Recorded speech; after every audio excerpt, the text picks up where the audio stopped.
감사합니다. 반갑습니다. 자, 이걸 목사님이 하라고 하실 때 제가 잘 이해가 안 됐습니다. 이건 강의인데 이걸 어떻게 하지? 이제 고민을 많이 했는데 오늘 이렇게 와서 앉아 있다가 그러니까 학생들을 가리키는 분들이 이런 면에서 학생들이 커갔으면 좋겠다라는 소망을 좀 가지고 말씀도 주고 본도 되고 교제도 했으면 좋겠다 이런 생각으로 하신 것 같습니다. 맞습니까? 네, 다행입니다. 틀렸으면 어떡할까 했습니다. 한번 우리 좀 약간 좀 어려울 수도 있겠습니다. 그러나 이렇게 잘 따라오시면 오늘 좀 함께 유익을 나눌 수 있을 거라 생각됩니다. 잠깐 기도하겠습니다. 아버지 하나님, 은혜를 감사드립니다.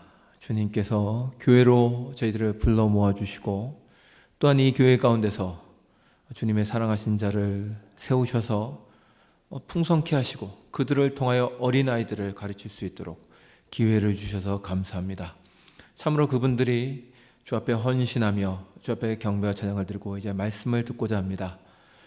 우리 주의 말씀을 가르치는 선생님들 뿐만 아니라 모든 교회가 하나님의 말씀을 받아서 그 위로와 세상에서 붙잡고 살 수 있는 진리를 이 시간 허락하여 주시옵소서. 참으로 저희들을 세우셨사오니 저희들을 먼저 주의 말씀으로 충만케 하여 주옵소서. 전하는 자의 부족함이 주의 교회의 결핍이 되지 않도록 주께서 이 시간 강권하여 주옵소서. 예수님의 이름으로 기도드리옵나이다. 아멘. 제가 어린 시절에 많이 읽었던 책 중에 하나가 위인전입니다. 수많은 이제 위인전들이 있죠. 지금도 애들이 있나요? 저희 때는 친구 집이든 저희 집이든 하여튼 어느 집에든 가면 이제 가서든 애가 있으면 일단 위인전이 있었습니다. 막 한 20-30권짜리 위인전이 쭉 있었죠. 재밌게 봤습니다. 재밌게 봤고 그리고 이렇게 보면서 나도 이런 사람이 됐으면 좋겠다라는 생각을 했습니다. 뭐 나폴레옹, 알렉산더, 생각이 또 안 나네요. 귀리 부인, 뭐 이제 이런 사람들인데 제가 크고 나서 신학을 하면서 저 사람들이 위인이 아닌 것 같은데 이 생각이 들었습니다. 그러니까 저기서 얘기하는 위인전에서 소개하는 위인들이란 어떠한 관점에서 볼 때 저들을 위인이라고 우리 앞에 제시해 놨는데 제가 성경을 연구하고 목사가 되고 나서 성경에서 얘기하는 인간관을 알고 나서 그들을 보니까 그들이 꼭 위인이 아닐 수도 있겠다 이 생각이 들었습니다. 오히려 하나님께서 우리에게 요구하시는 모습은 다른 모습일 수 있겠다. 이제 이 생각을 하면서 이제 제가 스스로 공부하기도 하고 고민하기도 하고 했던 얘기들을 지금 한번 좀 나눠보고자 합니다. 여러분 좀 어렵게 질문 좀 합시다. 적어도 제가 학교 다니는 사람인데 좀 어렵게 해야 되지 않겠습니까? 여러분 사람이 뭘까요? 여러분 딱 들으면 사람이지 뭘 또 사람이 뭘까요? 그러면 그게 뭐냐? 이렇게. 근데 옛날부터 사람이 뭐냐라는 질문은 숱한 철학자들과 신학자들이 던졌던 질문이었습니다. 이 사람 참 신기한 존재입니다. 왜냐하면 어떤 사람도 대상을 보고 똑같이 얘기하는 사람이 없습니다. 다 각자의 눈이 있죠. 그러니까 이제 어떤 예를 보시면 아시냐면 친구들이 싸웠어요. 막 썩썩 싸웠습니다. 그럼 이제 하나한테 가서 그러죠. 야, 너 왜 싸웠어? 그러면 뭐 이래서 싸웠어. 저쪽 친구한테 가서 넌 또 왜 싸웠어? 그러면 또 이래서 싸웠어 이러죠. 둘의 말이 맞을까요? 틀릴까요? 다릅니다. 얘기하는 사람마다 입장이 다릅니다. 그러므로 그 상황을 보는 눈들이 각각 다르기 때문에 평가가 다릅니다. 그죠? 이거 뭐 한 번도 안 해보신 것처럼 이렇게 표정을 잘 보시는데 교회에서 보세요. 집에서 보세요. 이제 저희도 이제 애가 둘인데 둘이 싸웠어요. 야, 너 큰애한테 너 왜 싸웠어? 그러면 막 얘기하죠. 그때 어떻게 얘기해요? 제가 잘못했어 쪽으로 얘기하죠. 얘는 오빠가 잘못했어 이쪽으로 얘기하죠. 둘이 하나의 사건을 만들었는데 그것이 보는 관점에 따라서 다르게 해석되더라는 것입니다. 그러니까 철학자들이 무슨 생각을 했냐면 어떤 사람의 얘기를 듣기 전에 그 사람의 관점이 뭔가를 파악하는 게 우선이다. 이걸 생각한 겁니다.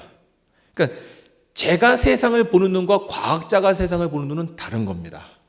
각각 다른 눈을 가지고 보는 겁니다.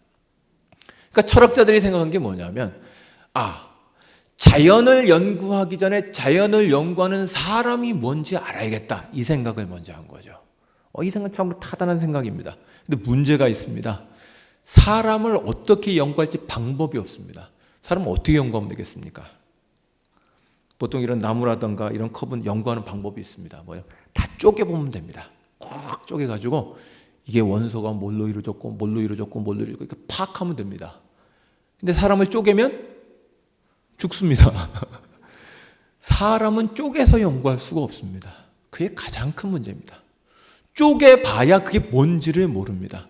쪼개서 전에 인터넷을 보니까 사람을 막 쪼개가지고 원소를 쭉 나누면 1,000 얼마라고 하던가? 그러니까 그 재료를 갖다가 다 이렇게 가격을 매기면 사람이 1,000 얼마라는 거예요. 한 사람 앞에. 여러분 1,000 얼마짜리십니까? 그러니까 우리는 그거 이상의 어떤 가치가 있죠. 그러니까 무슨 얘기냐면 사람은 쪼개서 알 수 있는 존재가 아니라는 것입니다. 사람 그대로 놓고 봐야지 사람을 연구에 들어가기 시작하는 순간 사람이 뭔지를 모르겠다. 이제 이것이 철학자들의 얘기입니다. 그러니까 이게 한 2, 3천년 계속 내려오다가 20세기에 들어와서 새로운 어떤 흐름이 나타나는데 이게 실존주의라 이건 말이 좀 어렵다. 그죠? 실존주의라는 게 나타나는데 이게 쉽게 얘기하면 뭐냐면 사람의 관계와 목표를 두고 보면 사람이 뭔지를 파악할 수 있다는 겁니다. 이제 저는 이름이 김지훈입니다. 김지훈. 이름이 얼마나 거창한지 좀 얘기해 드릴까요? 지혜지의 향기훈자입니다. 지혜롭고 향기로워하라. 이름 참 죽이죠. 저희 부모님이 그런 기대를 갖고 나셨습니다. 애석하게도 저는 별로 지혜롭지도 못하고 향기롭지도 못합니다. 여름만 되면 저희 처가 저한테 씻고 좀 다녀라. 맨날 그렇습니다. 악취난다. 씻고 좀 다녀라. 어쩌라고 나보고 땀 냄새 나는 걸. 제 이름을 가지고는 제가 누군지를 모릅니다. 제 자신의 어떤 존재인지를 분석할 수 없습니다. 그럼 뭘 가지고 분석하면 되냐? 그 사람의 관계를 보면 파악할 수 있다는 겁니다. 관계를 보면. 저는 집에 가면 남편이고 아이들의 아버지입니다. 학교에 가면 학생들을 가르치는 선생이죠. 교회 오면 또 목사입니다.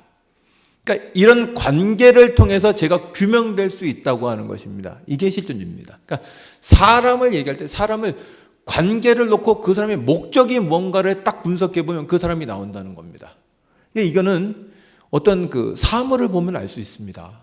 여러분 한번 생각해 보세요. 똑같은 칼이 있죠. 칼이 있는데 칼을 누가 들었느냐에 따라 다릅니다. 칼을 엄마가 탁 들었다. 그럼 엄마가 칼을 들었으면 뭐 하려고 들은 걸까요? 요리하려고 들은 거예요. 칼 가지고 너 공부해 그리고 위협하려고 들은 게 아닙니다. 칼을 가지고 요리를 하려고 들은 겁니다. 그러나 험상궂게 생긴 사람이 탁 복면을 쓰고 칼을 딱 들고 있으면 그건 뭐 하려고 든 겁니까? 그건 흉기죠. 그죠? 사람을 위협하고 때에 따라서는 생명을 뺏을 수도 있습니다. 그러니까 내가 어디에 어떤 의미를 부여하느냐에 따라서 그것의 정체가 달라지는 겁니다. 이게 실존주의입니다. 아주 유명한 시가 있습니다. 제가 머리가 나빠서 외우지 못해서 잠깐만 읽겠습니다. 한번 보십시오. 들어보십시오. 김춘수라는 시인이 쓴 꽃이라는 시입니다. 내가 그의 이름을 불러주기 전에는 그는 다만 하나의 몸짓에 지나지 않았다. 내가 그의 이름을 불러주었을 때 그는 나에게로 와서 꽃이 되었다. 시가 멋지죠, 그죠? 그가 나에게 의미를 부여하기 전에는 나는 어떠했습니까? 아무런 의미가 없는 자입니다.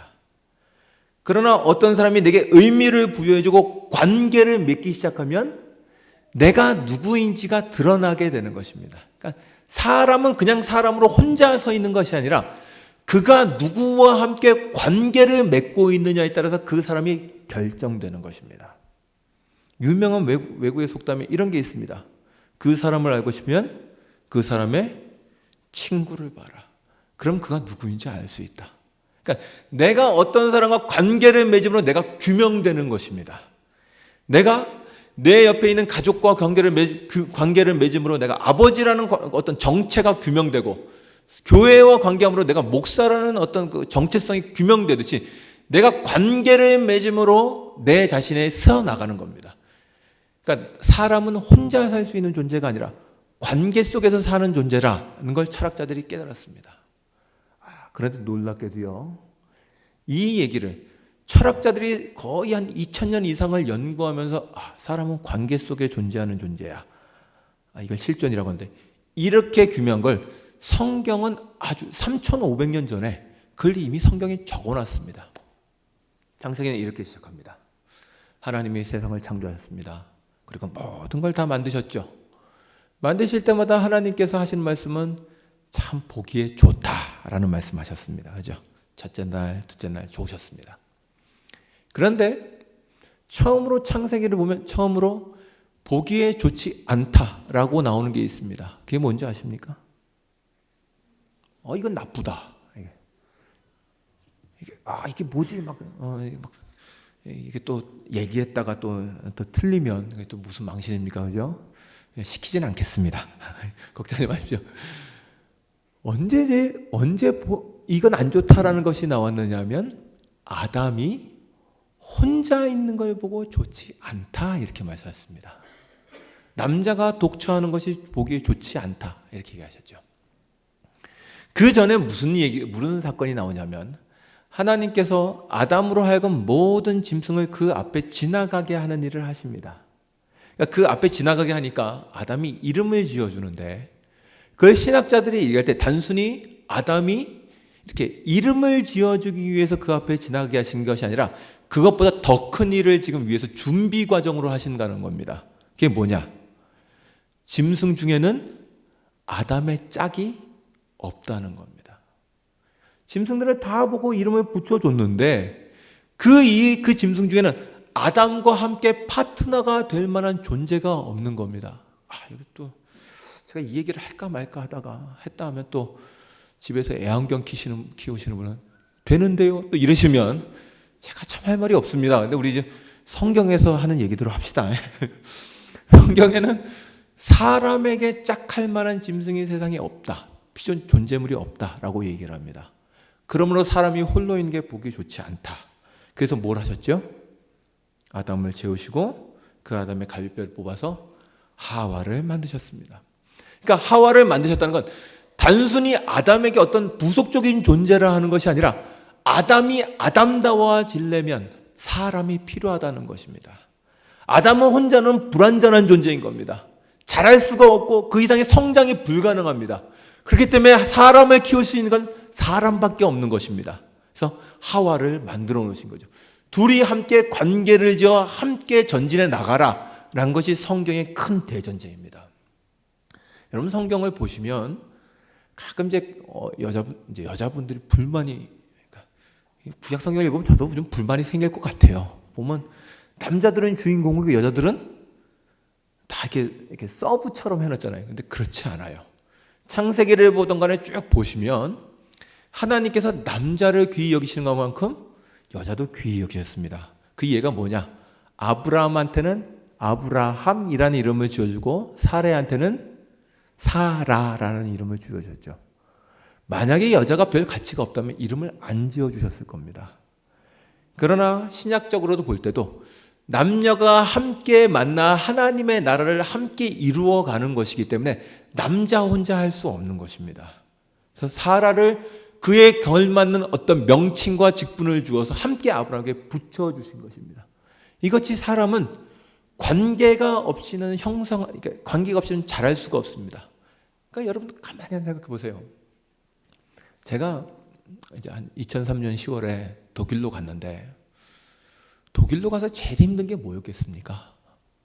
그러니까 맨 처음에 이제 먹는 거, 짬뽕이 없어요. 미치겠더라고요. 제가 인터넷 보고 솔직히 제가 좀 약간 사람이 무디입니다.라고 누구를 보고 싶다 이렇게 잘 안 해요. 저희 부모님 보고 싶다는 생각도 별로 해본 적이 없는데 이거 저희 부모님 보시면 안 되는데 근데 제가 한국에 가고 싶다 하는 생각을 언제 했냐면 누가 인터넷에다가 순댓국을 올려놨더라고요. 그걸 보고 한국 가고 싶다 이 생각을 했습니다. 근데 이제 이게 농담이고 그렇다 치고 그러고 나서 그러니까 먹는 것도 먹는 거지만 제가 힘들었던 게 뭐였냐면 인간관계가 힘들었습니다. 부모님도 안 계시고 가족도 없고 가족이 없는, 그러니까 친구도 없는 곳에 딱 떨어지고 나니까 무슨 생각이 들었냐면 나 한 사람을 받들어주기 위해서 수많은 사람들이 있었구나를 깨달았습니다. 그러니까 여러분들이 지금 여러분의 삶이 난 단조롭다 이럴지 모르지만 여러분들이 한 명의 온전한 인격자로 지금 이렇게 가시는데 얼마나 많은 사람들이 여러분을 옆에서 도와주고 있는지를 모릅니다.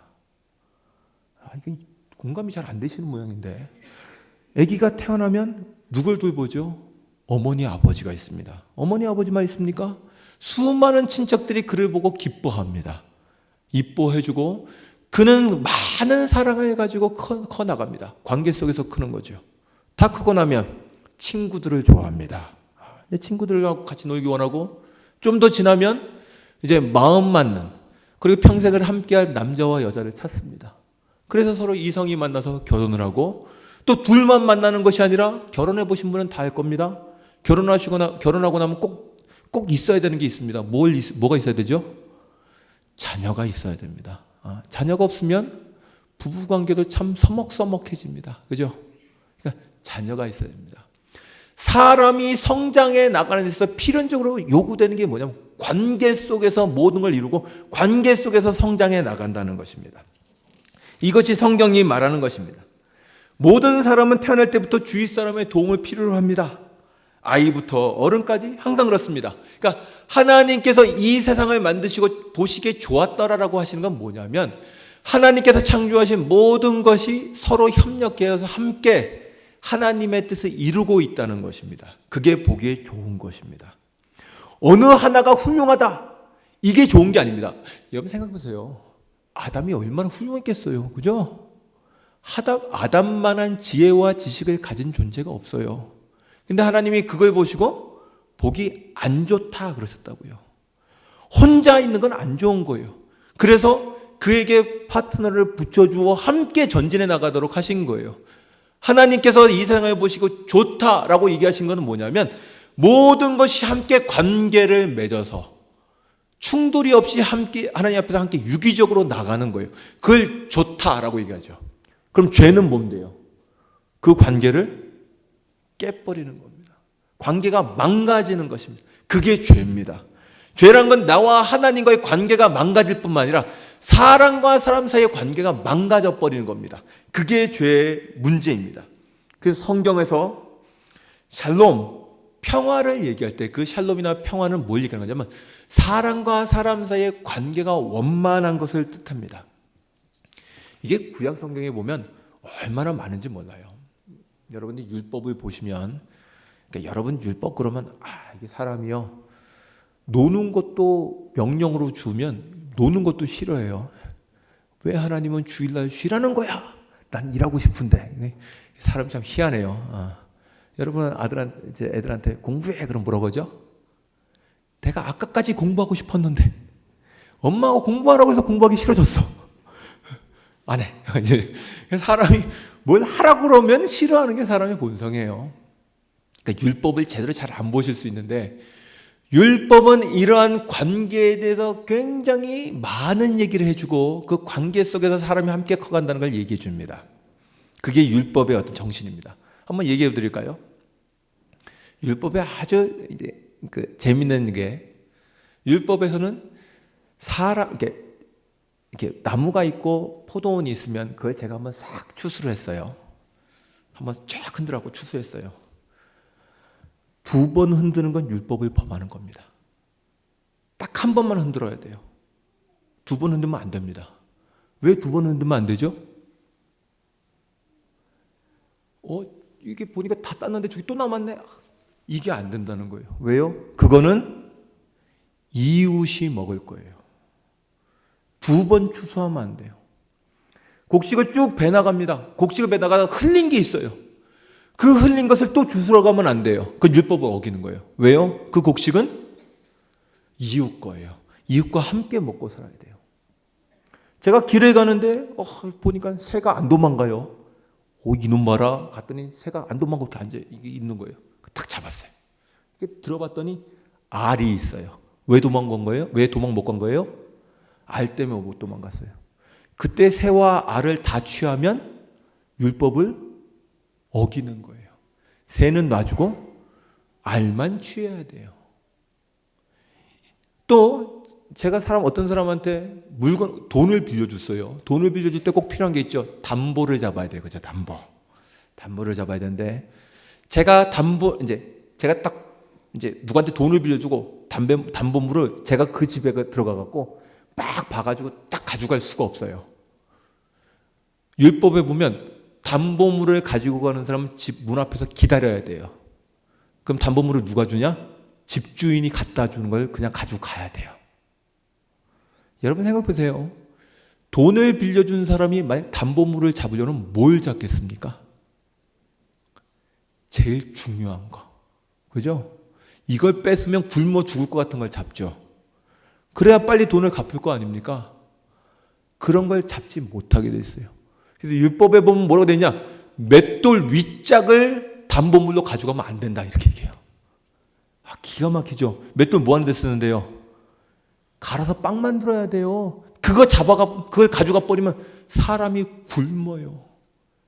네가 아무리 저 사람한테 권리를 가지고 있어도 네가 그 사람과 함께 살아가는 한은 그 사람의 하나님께서 주신 권리를 박탈하면 안 된다. 지금 그 얘기를 하는 거예요.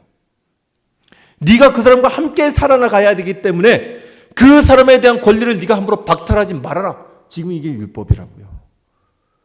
여러분 얼마나 놀라운 줄 아십니까?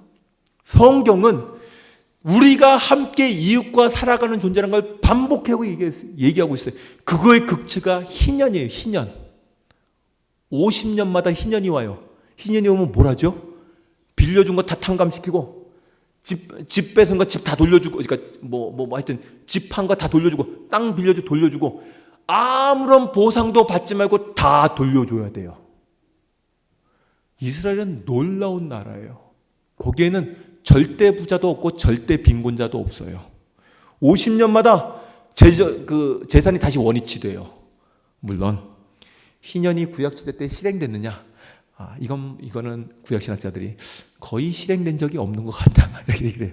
그러니까 하나님은 이스라엘 잘 못 섬겼다는 얘기예요. 여간 이스라엘은 율법으로만 돌아간다면, 율법을 따른다면 그 나라는 놀라운 나라예요. 이웃과 함께 살며 하나님께서 주신 이웃들과 함께 하나님의 나라를 이루고 사는 것이 어떤 것인지 절실히 보여주는 게 바로 이스라엘이에요. 이스라엘은 평화, 샬롬을 중요시하는 것입니다. 왜요? 내가 하나님과 사람과의 관계를 지키는 것처럼 내가 사람 사이의 관계로 깨지지 말고 잘 지켜야 한다는 것입니다. 그런데 우리 기독교가 제일 실수하는 게 뭐죠? 그러니까 한국 기독교의 실수가 이거예요. 이건 사실 부흥을 거치는 나라에서는 거의 한 번씩 나오는 폐단들이에요.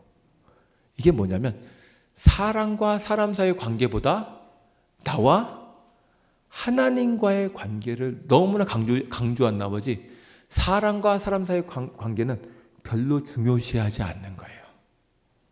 그러니까 이게 어떻게 드러나죠? 지금 있은 여러분 교회를 이렇게 이제 예배를 드리면 이제 안준성 목사님이 하여튼 예수 이름으로 축원합니다. 라고 딱 나중에 축복 기도를 딱 하면 끝나자마자 슉 가시는 분들이 있어요. 그죠?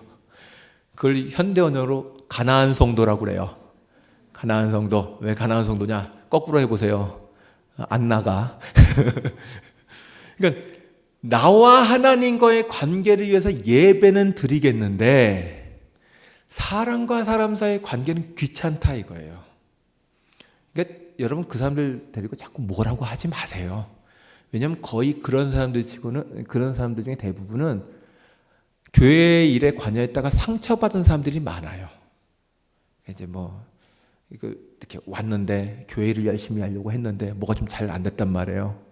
그러면 먼저 있는 분들이 꼭 이제 그런 얘기를 해요. 그러게 내가 교회 일에는 깊이 관여하지 말랬지. 신앙은 그렇게 하면 안 돼. 적당히 해, 적당히. 끼어들면 다 다쳐. 그러지 말고 예배만 드리고 봉사하지 말고 적당히 드려. 그래야 신앙생활은 제대로 하는 거야. 이 웃으시는 분들은 지금 다 찔리는 분들입니다. 그랬기 때문에 사람들이 그런 상처를 겪고 나니까 사람과 사람 사이의 관계를 별로 중요시하잖아요.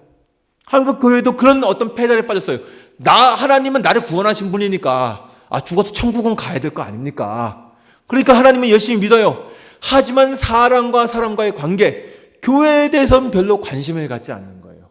이건 하면 골치 아프다 이거죠. 당연하죠. 뭐 부부끼리도 싸우지 않습니까? 그러니까 골치 아픈 거예요. 그래서 사람과 사람 사이의 관계를 갖지 않는 거예요. 이게 우리 한국교회에서 심각한 신앙의 폐단입니다. 구약에 보면, 다시 한번 구약의 말씀을 드리면 아주 재밌는 제사가 있어요. 죄를 소화하는 속죄제, 속건제라는 게 있고 그 다음에 화목제라는 제사를 꼭 드려야 돼요. 화목제는 뭐냐면 예배를 이제 제사를 딱 지내고 나서 이제 죄를 사하는 제사를 먼저 하고 화목제를 드리는데, 화목제에서 재밌는 건 뭐냐면 그 짐승 양이랑 염소를 잡은 다음에 그 짐승에 이제 그 제사를 드리고 나서 거의 손을 안 대고 제사장이 다시 그 짐승을 바친 사람한테 돌려줘요. 그럼 법칙이 있는데 뭐냐면 그거를 그 사람이 가져가서 그 날에 다 먹어야 돼요. 양과 염소를 다 먹어야 된단 말이에요. 그 사람이 양과 염소를 다 먹을 수 있어요? 못 먹어요. 그걸 못 먹어요. 그럼 다 먹으라는 얘기는 뭘까요? 누군가를 초대해서 같이 먹으라는 얘기입니다. 네가 하나님 앞에 범죄했을 때 그 죄라는 건 하나님과 너와의 관계를 깼을 뿐만 아니라 사람에게도 반드시 피해를 줬다는 거예요. 그러니까 그 사람과의 관계가 화목돼야만 너와 하나님과의 관계가 화목된다는 것이 확인되니, 네가 하나님과 화목됐다면 당연히 그 사람과 가서 화목해라, 이렇게 얘기를 하시는 거예요. 여러분, 저는 제가 나이가 40이 넘었습니다. 이게 그 얘기는 쓸데없는 소리인데 제가 이 얘기를 하는 이유는 뭐냐면, 알아요. 인간관계는 참 복잡해요. 해결되지 않아요. 그죠? 단순간에 뭔가 해결되지 않아요. 내가 잘못했어. 용서해. 이게 잘 안 돼요. 상대방도 내 본심을 받아주는 게 참 쉽지 않아요. 제가 보니까, 죄송합니다. 장로님 연세 드신 분들 계신데 죄송합니다. 연세가 들면 들수록 상처를 깊게 받으시는 것 같아요. 애들끼리는 그게 돼요. 둘이 싸웠어요. 막 싸우고 나면 야, 일로 와. 둘이 악수해. 악수. 그 둘이 하고 껴안아. 딱 껴안고 우린 친구지 한마디 하고 가. 이게 돼요. 근데 연세가 드시면 드실수록 이게 안 돼요. 왜냐하면 벌써 이렇게 자신만의 인격이 형성되어 있기 때문에 어떤 상처를 받게 되면 그 상처가 회복되는 게 시간이 걸려요. 그냥 말 한마디로 해결될 수 있는 게 아니에요. 그러니까 제가 독일에 있을 때 이렇게 어른분들을 참 대하기가 힘들었습니다. 왜냐하면 이분들이 외국 생활을 오래 하시다 보니까 상처를 많이 받으셨어요. 생각해 보세요. 독일 사람들이 얼마나 이렇게 독일 사람들한테 멸시를 받으셨겠어요, 그죠? 그러니까 외국에서 그 당시에 그 박정희 대통령 시절에 이럴 때 광부로 간호사로 가셨는데 이분들이 독일 사람들한테 받은 어떤 멸시가 있어요. 이게 쌓여 있어요. 그거를 교회에서 건드리면 큰일 나요. 그걸 건드리면 교회를 뒤집어 엎으세요. 너까지 날 무시해, 이렇게 나가는 거예요. 내가 세상에서 무시하게 해도 너까지 날 무시하면 큰일 나는 겁니다. 그러니까 그분들이 이렇게 상처가 많으신 거예요. 똑같아요. 우리 모두가 상처가 있기 때문에 그 상처를 회복하는 건 쉬운 문제가 아니에요. 그래서 제가 지금 얘기하는 게, 이 설교 끝나고 나서 당장 마음에 누구 이렇게 집힌 사람 있으면 가서 악수하십시오, 이 얘기를 하는 게 아니에요.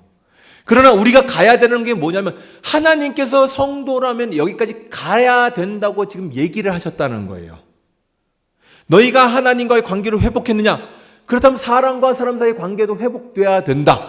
그래야 거기 하나님의 말씀이, 하나님의 나라가 임했다는 걸 볼 수 있다라는 거죠. 이것에 대해서 한국교회는 너무나 등한이었어요. 어떻게 해요? 나와 하나님과의 관계만 끝나면 끝나요. 사람과의 관계를 중요시하잖아요. 제가 아주 독일에 있을 때 무시무시한 영화를 하나 봤습니다. 그 영화 이름은 밀양이에요. 밀양. 보셨습니까? 한번 보십시오. 주인공이 전도연 씨예요. 수혜라는 사람 이름으로 나오는데, 저는 이거 용서라는 얘기를 하면, 이 얘기를 하면 꼭 이 영화 얘기를 합니다. 이 사람이 자기 아들이 납치돼서 이게 납치범의 손에 죽었어요. 이 주인공이 너무나 가슴이 아픈 거예요. 그죠? 아들이 죽었는데 이혼을 하고 독자인 아들 딱 한 명 있는데 걔가 죽은 거예요. 그 범인의 손에. 얼마나 가슴이 아프겠어요. 그러니까 이 찢어지는 가슴을 감당하지 못하고 교회를 갔어요. 교회를 가고 신앙생활을 하는 거예요. 어떻게든 극복해 보려고. 그리고 막 신앙생활하다가 이 사람이 어떻게 하나님의 은혜를 알았는지 모르겠는데, 하여튼 이분이 나에게 상처를 주었던 이 범죄자를 용서해야겠다, 이 생각이 든 거예요. 자녀를 죽인 아들을 용서해야겠다, 그 사람을 용서해야겠다, 이 생각이 든 거죠. 감옥에 갔어요. 면회를 요청해요. 근데 그 얘기를 하는데 그 납치범의 납치범의 얼굴이 너무나 평안해.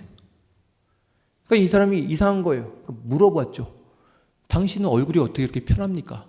그랬더니 이 납치범이 하는 얘기가 아주 가관이에요. 뭐라고 하는지 아세요?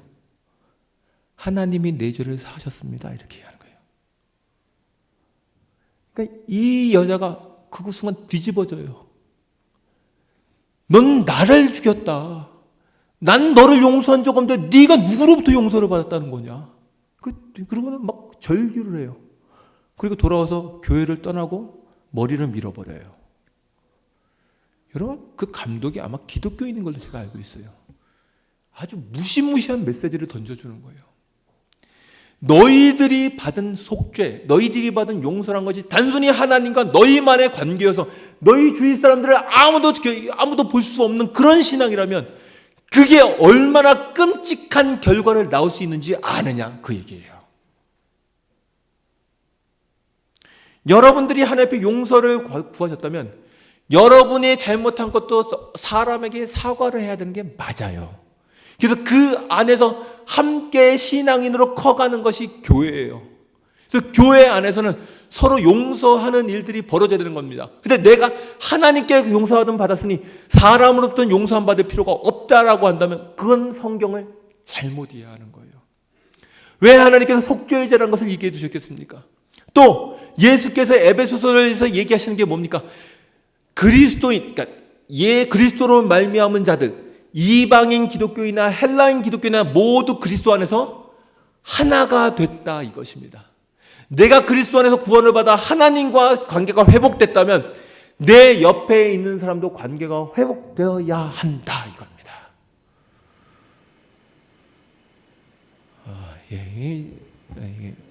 에어컨이 아멘을 하는 것 같습니다. 네. 이게 참 무거운 주제예요. 그죠? 무겁고 참 힘든 주제입니다. 그래서 오늘 제가 하고 싶은 얘기가 이겁니다. 예수께서 하나님의 아들이 누구냐라는 얘기를 하시는 겁니다. 하나님의 자녀가 누구냐? 하나님 자녀가 누구라고요? 화평케 하는 자라고요. 사람과 하나님 사이를 화평케 할 뿐 아니라 사람과 사람 사이의 관계를 바꿔 그들을 화평케 할 수 있는 자가 있다면 그가 하나님의 아들이다, 이것입니다. 그게 예수님을 닮아가는 것입니다. 여러분, 신앙인의 삶을 큰 거로 생각하지 마십시오. 세상에 나가서 어떤 큰 일을 해야 되고 뭔가 이름 쌓는 무엇인가를 해야 내가 하나님의 아들, 이로써 이게 이름이 드러난다고 생각하지 마십시오. 저희 때는 그렇게 생각했어요. 뭐라고 생각했냐? 하나님께 영광을 제대로 돌리려면 어떻게 해야 되냐면 예쁘게 생겨야 돼요. 예쁘게 생겨갖고 일단 미스 코리안이 나가줘야 돼요. 그래서 미스 코리안 나가줘서 이렇게 탁 1등이 된 다음에 이렇게 마스카라를, 이렇게 시꺼먼 마스카라를 흘리면서 오늘의 이 영광을 하나님께 돌려드립니다. 이래서 텔레비전을 한번 타줘야 하나님께 영광을 제대로 돌렸다고 생각을 했어요. 그래서 어떻게 하냐면 성도란 것은 큰 일을 해야 되고 뭔가 세상에 깜짝 놀랄 만한 일을 해야 그게 하나님의 자녀의 영광을 제대로 돌린 거라고 생각했다고요. 근데 예수님은 뭐라고 하세요?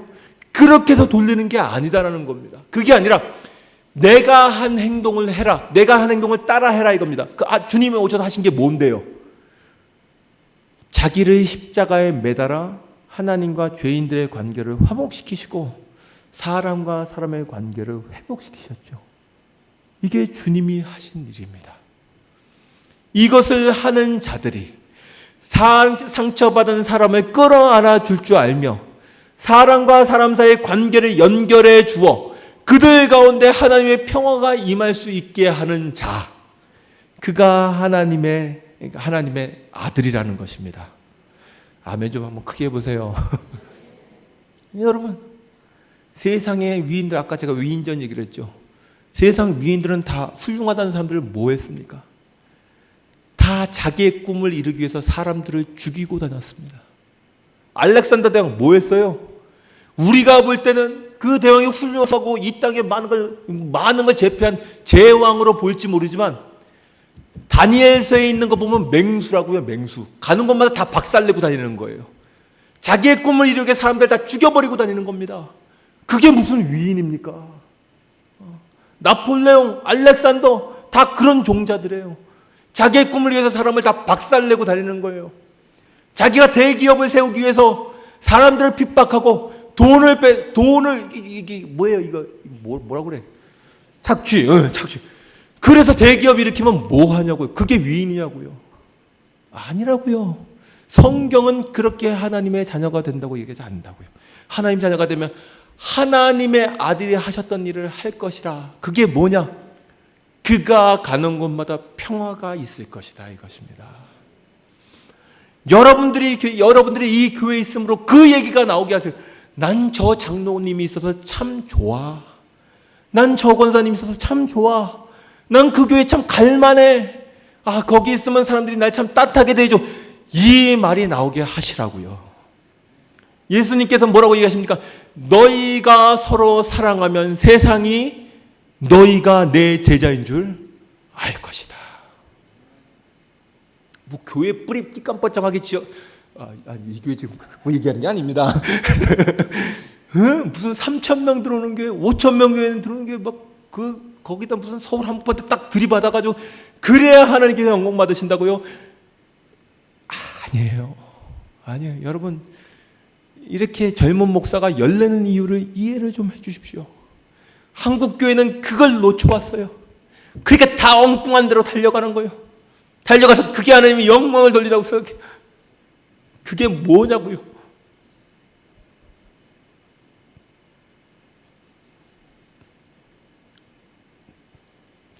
주님은 우리한테 그렇게 가르치신 적이 없습니다. 죄송합니다. 이게 참 궁상맞게 이 사람은 울려야 되는데 제일 못한 사람이 하다가 지가 우는 겁니다. 죄송합니다. 여러분, 그게 하나님의 백성이 있는 거라고요. 거기에 하나님의 평화가 임하는 것이고 거기에 하나님의 사람이 자라는 겁니다. 여러분, 우리 특히 교사 여러분이 키우는 사람이 키우는 학생들이 뭐가 되고 싶어요? 어떤 사람이 되고 싶으십니까? 세상에서 훌륭한 과학자, 세상에서 훌륭한 기업가? 아니요. 성경은 그렇게 얘기하지 않습니다.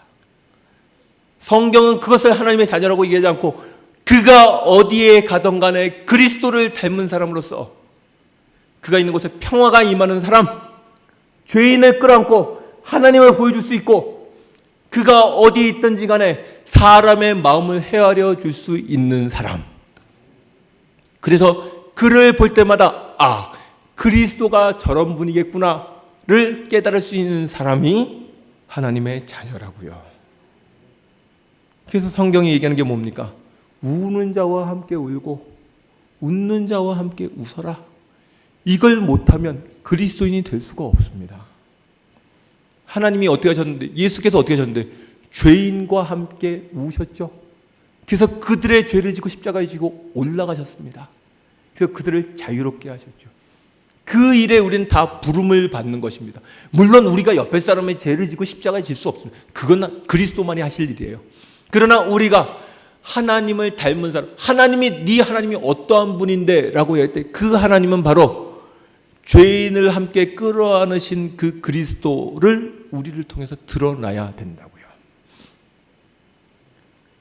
독일어의 긍휼이라는 말은 midlight라고 합니다. midlight라고 하는데 midlight가 뭐냐면 mit은 함께라는 뜻이고 light는 고통이에요. 그러니까 긍휼이 뭐냐면 함께 고통받는 거예요. 그래서 그 마음을 헤아려주고 함께 하나님 앞에 그를 끌어안고 갈 수 있는 게 긍휼입니다.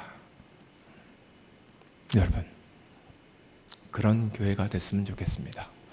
참으로 이 교회에 있는 모든 분들이 그리스도를 닮은 사람이 되어 어떤 외부에 어떤 사람이 들어오든 정말 세상에서 힘들고 상처받고 정말 어디 갈 데 없는 사람이 이 교회에 들어왔을 때 참으로 저기 있으면 사람들이 그렇게 삐까번쩍하진 않은데 다 사람이 쳐다보는 게 따뜻해.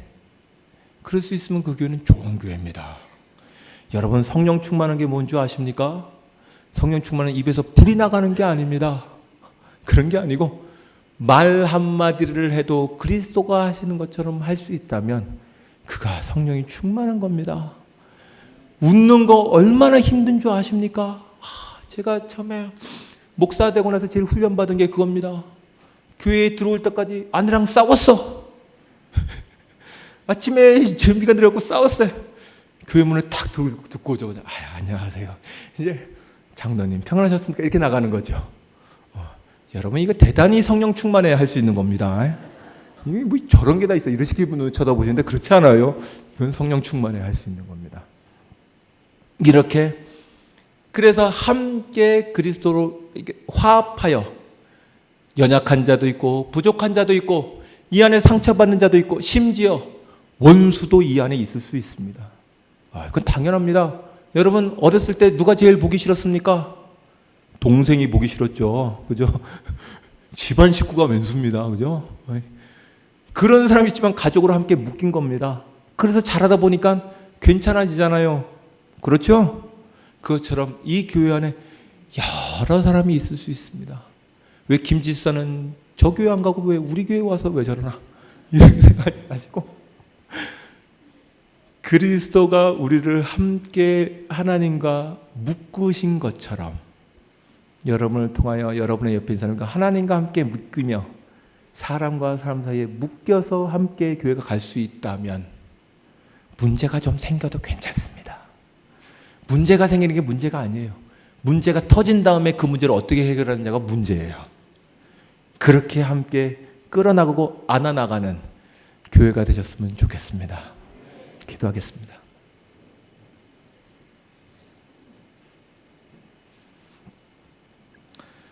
주님, 참으로 세상은 포악한 사람을 위인이라 하고 자기의 꿈을 위하여 많은 사람을 희생시킨 사람을 위인이라 합니다.